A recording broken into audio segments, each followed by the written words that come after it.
كان محمد سعد هو اللي عمله. وموضوع البيزنس يا دكتور، لا هو بيزنس. اعتقد انا عايز كده. عايز اقول لحضرتك مثلا هندريك اللي كابتن جمال قال عليه. عندنا في مصر، انا هقول لحضرتك، عندي لعيب مع احترامي اسمه يحيى في النادي عندي. تمام.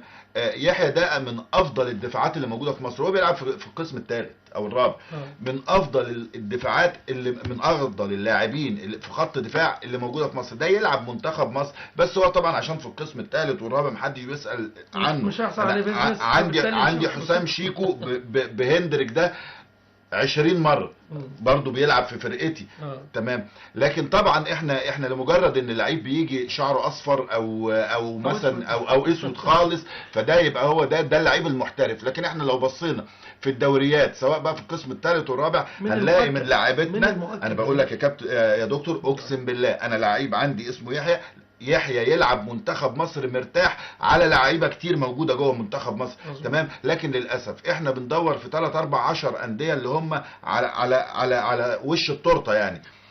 في مثلا عندنا الداخليه